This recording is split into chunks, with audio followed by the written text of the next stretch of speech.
ఈ అక్రమ అరెస్టులతో పార్టీ నేతలు కానీ నాయకులు కార్యకర్తలు భయపడే ప్రసక్తే లేదు. వైఎస్ఆర్సీపీని ఎదుర్కొనే ధైర్యం లేక నారా చంద్రబాబు నాయుడు అక్రమ కేసుల రూపంలో కక్ష తీర్చుకుంటున్నాడు. ఇది రాజకీయ అరాచకమే. మిథున్ రెడ్డి అరెస్టును తీవ్రంగా ఖండిస్తున్నాను. Araku MP Gumma Tanujarani. Red book రాజ్యాంగం రెడ్ కార్పెట్ వేసి మరీ పరిపాలిస్తున్నట్టుంది. ఈరోజు అందులో భాగంగా ఈరోజు సిట్ విచారణకు YSR Congress party parliament floor incharge అయిన ఎంపీ మిథునన్నను పిలిచి అరెస్ట్ చేయడాన్ని తీవ్రంగా ఖండిస్తున్నాను.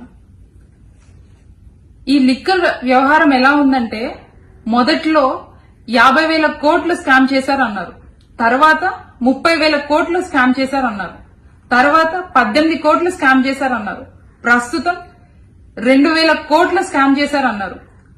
మొదటి నుండి ఇప్పటి వరకు చూసుకుంటే ఇదంతా ఒక కట్టుకథగా కేవలం వైఎస్ఆర్ కాంగ్రెస్ పార్టీ మీద కక్షపూరితమైన రాజకీయం చేస్తుందని క్లియర్ కట్ గా మనకు అర్థమవుతుంది.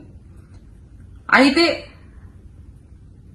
కూటమి ప్రభుత్వం ఏర్పడిన రోజు నుండి ఈ రోజు వరకు జగన్మోహన్ రెడ్డి గారికి అత్యంత సన్నిహితంగా ఎవరైతే ఉన్నారో, వైఎస్ఆర్ కాంగ్రెస్ పార్టీలోని కీలకంగా నాయకులు ఎవరైతే ఉన్నారో వాళ్ళందరినీ అక్రమ కేసులు పెట్టి అరెస్ట్ చేయడం జరిగింది.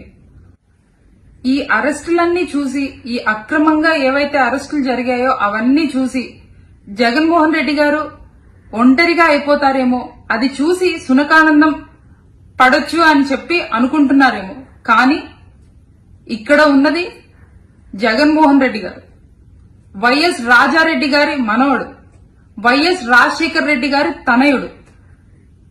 సొంత పార్టీని పెట్టి ఢిల్లీని ఢీకొట్టి కోట్లాది మంది అభిమానులను సంపాదించుకున్న వ్యక్తి. ఇక్కడ వైఎస్ జగన్మోహన్ రెడ్డి గారు ఇట్లాంటి కేసులు ఎన్ని పెట్టినా భయపడరు. అలానే అన్నను నమ్ముకుని ఉన్న నాయకులు గాని కార్యకర్తలు గాని భయపడే ప్రసక్తే లేదు.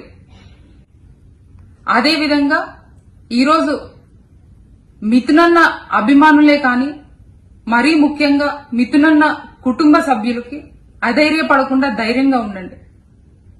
ధర్మయుద్ధంలో ముందు అన్యాయమే గెలిచినట్టుంటుంది, కానీ చివరిగా న్యాయం ధర్మమే గెలుస్తుంది.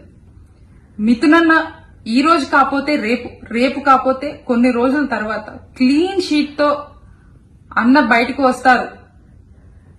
వి స్టాండ్ విత్ మిథునన్న.